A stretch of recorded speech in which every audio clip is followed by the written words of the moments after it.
भगवते वासुदेवाय। श्रद्धालु भक्तों, श्रीमद् भागवत महापुराण के 10वें स्कंद के उत्तरार्ध के 55वां अध्याय के अंतर्गत प्रद्युम्न का जन्म और शंबरासुर का वध का प्रस्तुतिकरण करूंगा।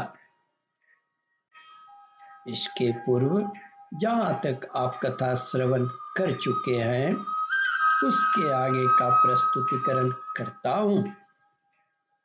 श्री सुखदेव जी कहते हैं, परीक्षित, फिर धीरे धीरे स्त्रियों को यह मालूम हुआ कि ये श्री कृष्ण नहीं हैं, क्योंकि उनकी अपेक्षा इनमें कुछ विलक्षणता अवश्य है।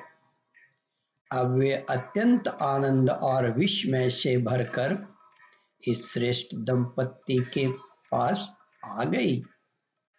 इसी समय वहां रुक्मिणी जी का आना हुआ। परीक्षित, उनके नेत्र कजरारे और वाणी अत्यंत मधुर थी। इस नवीन दंपत्ति को देखकर उन्हें अपने खोए हुए पुत्र की याद हो आई। वात्सल्य स्नेह की अधिकता से उनके स्तनों में दूध झरने लगा। रुक्मिणी जी सोचने लगी, यह रत्न कौन है? यह कमल नयन किसका पुत्र है? किस बड़भागिनी ने इसे अपने गर्भ में धारण किया होगा? मेरा भी एक नन्हा सा शिशु खो गया था। न जाने कौन उसे सूतिका गृह से उठा ले गया। यदि वह कहीं जीता जागता होगा तो उसकी अवस्था तथा रूप भी इसी के समान हुआ होगा। मैं तो इस बात से हैरान हूं कि इसे भगवान श्याम सुंदर की शिरो रेखा, अंगों की गठन, चाल ढाल, मुस्कान, चितवन और बोलचाल कहां से प्राप्त हुई। हो न हो यह वही बालक है जिसे मैंने अपने गर्भ में धारण किया था, क्योंकि स्वभाव से ही मेरा स्नेह इसके प्रति उमड़ रहा है और मेरी बाईं बांह भी फड़क रही है। इसी समय जिस समय रुक्मिणी जी इस प्रकार सोच विचार कर रही थी, निश्चय और संदेह के झूले में झूल रही थी, उसी समय पवित्र कीर्ति भगवान श्री कृष्ण अपने माता पिता देवकी वसुदेव जी के साथ वहां पधारे।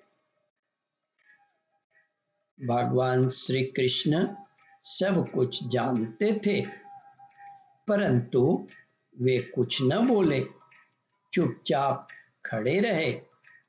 इतने में ही नारद जी वहां आ पहुंचे और उन्होंने प्रद्युम्न जी को शंबरासुर का हर ले जाना, समुद्र में फेंक देना आदि जितनी भी घटनाएं घटित हुई थी वे सब कह सुनाई। नारद जी के द्वारा यह महान आश्चर्यमय घटना सुनकर भगवान श्री कृष्ण के अंतःपुर की स्त्रियां चकित हो गईं और बहुत वर्षों तक खोए रहने के बाद लौटे हुए प्रद्युम्न जी का इस प्रकार अभिनंदन करने लगी मानो कोई मरकर जी उठा हो। देवकी जी, वसुदेव जी, भगवान श्री कृष्ण, बलराम जी रुक्मिणी जी और स्त्रियां सब उस दंपत्ति को हृदय से लगा लगा कर बहुत ही आनंदित हुए। जब द्वारकावासी नर नारियों को यह मालूम हुआ कि खोए हुए प्रद्युम्न जी लौट आए हैं, तब वे परस्पर कहने लगे, ओहो, कैसे सौभाग्य की बात है कि यह बालक मानो मरकर फिर लौट आया। परीक्षित, प्रद्युम्न जी का रंग रूप भगवान श्री कृष्ण से इतना मिलता जुलता था कि उन्हें देखकर उनकी माताएं भी उन्हें अपना पतिदेव श्री कृष्ण समझकर मधुर भाव में मग्न हो जाती थीं और उनके सामने से हटकर एकांत में चली जाती थी।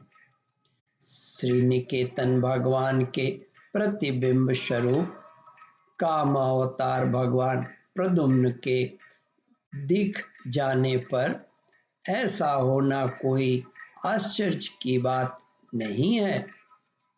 फिर उन्हें देखकर दूसरी स्त्रियों की विचित्र दशा हो जाती थी, इसमें तो कहना ही क्या। ओम परमात्मने नमः। श्रद्धालु भक्तों, इस कथा को ध्यान पूर्वक श्रवण मनन और इसका चिंतन करें। इस कथामृत का रसास्वादन अपने बंधु बांधवों को भी करावे। इस वीडियो को शेयर और सब्सक्राइब करें। ओम परमात्मने नमः। श्रद्धालु भक्तों, यहाँ पर 55वां अध्याय समाप्त होता है। इसके आगे 56वां अध्याय प्रारंभ करूँगा।